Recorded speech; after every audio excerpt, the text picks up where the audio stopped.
తెలవక అడుగుతా 1000 ఎకరాల ఫామ్ హౌస్ ఉందా కేసీఆర్? నీ దగ్గరనే ఉంది కదా మొత్తం రెవెన్యూ రికార్డ్స్, తీ బయట పెట్టు.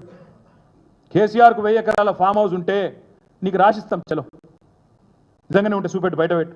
సిగ్గు శరం ఏమైనా అనుకుంటారేమో అనే ఇంగితం ఏది లేదు.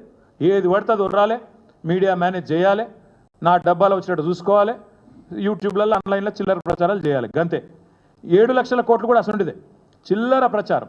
మళ్ళొక్కసారి చెప్తా ఉన్నా, తెలంగాణ ప్రభుత్వం ఈరోజు మీకు ఒక మాట స్పష్టంగా చెప్పాలి. ముందు ఏ రాష్ట్రమైనా తన యొక్క ఆస్తులు అప్పులు రెండిటి పరిగణలోకి తీసుకొనే అప్పిచ్చేవాడు అప్పిస్తాడు. ఆ రాష్ట్రం యొక్క పరపతి ఏందని బట్టి దాన్ని డెట్ జిఎస్డిపి రేషియో అంటారు. అప్పు మరియు మీ జిఎస్డిపి, మీ రాష్ట్రం యొక్క స్థూల ఆదాయం, ఈ రెండిటి పరిమాణాన్ని తీసుకొని నిష్పత్తి తీసుకొని దాని ఆధారంగానే ఎవడన్నా అప్పిస్తాడు. ఇవాళ తెలంగాణ భారతదేశంలోనే హైయెస్ట్ ఫిజికల్ ప్రూడెన్స్ ఉన్న రాష్ట్రాల్లో తెలంగాణ ఒకటి. అత్యల్పంగా డెట్ జిఎస్డిపి ఉన్న రాష్ట్రాల్లో కింది నుంచి ఉంటాం మనం 4వ 5వ స్థానంలో. మీరు చూడండి ఒక్కసారి కాంగ్రెస్ వాళ్ళ లెక్క. పంజాబ్ రాష్ట్రం మొన్నటిదాకా వీళ్ళే పరిపాలించారు రాప్ కంటే ముందు. అక్కడ డెట్ జిఎస్డిపి రేషియో 44.1%. మొన్నటిదాకా కాంగ్రెస్ పరిపాలనలో ఉన్న పంజాబ్లో 44.1% డెట్ జిఎస్డిపి. ఈరోజు హిమాచల్ ప్రదేశ్లో కాంగ్రెస్, అక్కడ డెట్ జిఎస్డిపి 42.5. రాజస్థాన్ మొన్నటిదాకా కాంగ్రెస్ 36% డెట్ జిఎస్డిపి.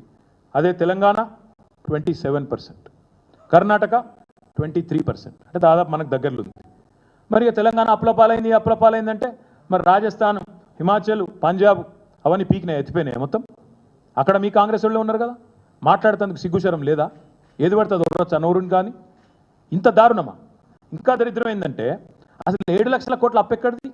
ఇంతకంటే చిల్లర మాట ఉంటుందా? ఇంకోటి, మీరు విడుదల చేసిన శ్వేతపత్రంలోనే డిసెంబర్ 23లో మీరు అధికారంలోకి రాగానే శ్వేతపత్రం విడుదల చేశారు. మీరు ఏం చెప్పినలా గవర్నమెంటు 2 రకాలుగా అప్పులు ప్రభుత్వం చెల్లించాల్సిన అవసరం లేని అప్పులు ఉన్నాయని చెప్పిండ్రు. గవర్నమెంట్ హామీ లేనివి, అదేవిధంగా గవర్నమెంట్ కట్టాల్సిన అవసరం లేనివి. 2 కలిపితే దాదాపు ఒకటేమో 59,414 కోట్లు, ఇంకోటేమో 95,462 కోట్లు. ఇది ఎందుకు చెప్తున్నా అంటే గవర్నమెంట్ వీటికి సంబంధమే లేదు. గవర్నమెంట్ అందులో కనీసం రూపాయి ఇచ్చే అక్కడ కూడా లేదు. ఆ కార్పొరేషన్లు కానీ ఇండిపెండెంట్ కార్పొరేషన్లు అవన్నీ కూడా వాటికి పరపతి ఉంది కాబట్టి ఇస్తారు. కేవలం గవర్నమెంట్ అనేది గ్యారంటర్గా ఉంటుంది అంతే. దాన్ని కూడా అప్పు అంటే నువ్వు రూపాయి కట్టేది లేదు అక్కడ. ఈ 2 కలిపితే 1,54,876 కోట్లు. నువ్వు చెప్పే 6,71,000 కోట్లు అనేది పచ్చి అబద్ధం. జోసెఫ్ గోబెల్స్ను మించిపోతున్నావు, అందుకే చెప్పేది. ఈ 2 తీసేస్తే 1,54,000 కోట్లు ప్రభుత్వం అవసరం లేని, కట్టాల్సిన అవసరం లేని అప్పులు. 2 1,54,000 కోట్లు. అది పోను మా ప్రభుత్వం వచ్చిన నాటికే పాత అప్పు ఏదైతున్నదో 72,658 కోట్లు మా ప్రభుత్వం వచ్చే నాటికి 2014లో. సో 72,658 ప్లస్ 1,54,000 కోట్లు ఇవి తీసేస్తే మిగిలిందెంత? 4 లక్షల చిల్లర కోట్లు, 4,20,000 కోట్లు. ఇక దీనికి వీళ్ళ బిల్డప్ ఏదో జరిగిపోయింది. ఇప్పుడే నేను చెప్పిన మరి తెలంగాణ రేషియో డెట్ జిఎస్డిపిలో 27, పంజాబ్ది 44, రాజస్థాన్ 36, హిమాచల్ 42. ఇది నీ కాంగ్రెస్ ప్రభుత్వంలో ఉంది కదా. మరి వాళ్ళు మనకంటే 15%, 17% ఎక్కువ ఉంటే వాళ్ళు మొత్తం ఎత్తిపోయిన దుకాణం బంద్ చేసుకుంటారు రేపు. ఇంతకంటే దారుణం ఉంటుందా అబద్ధం చెప్పడంలో? దయచేసి ముఖ్యమంత్రి అనేది అప్పుల గురించి కాదు, నీ తప్పుల గురించి ఇలా ప్రజల్లో చర్చ జరగాల్సిన అవసరం ఉంది. అప్పుల గురించి తప్పుడు కూతలు కూయడం మానేయి. అయినా నేను అడుగుతున్న ఈ ముఖ్యమంత్రిని, ఇంకా నీ అప్పుల గురించి కూడా చెప్తా. ఇప్పుడు మేము 2014-15లో బాధ్యతలు స్వీకరించిన నాడు కానీ ఈరోజు కానీ మీరు చూస్తే రాష్ట్ర ఆదాయం ఎట్లా పెరిగిందో అదెందుకు చెప్పవు? రాష్ట్రం ఆనాడు బడ్జెట్ ఏంది, ఈరోజు బడ్జెట్ ఏంది, అదెందుకు చెప్పవు నువ్వు?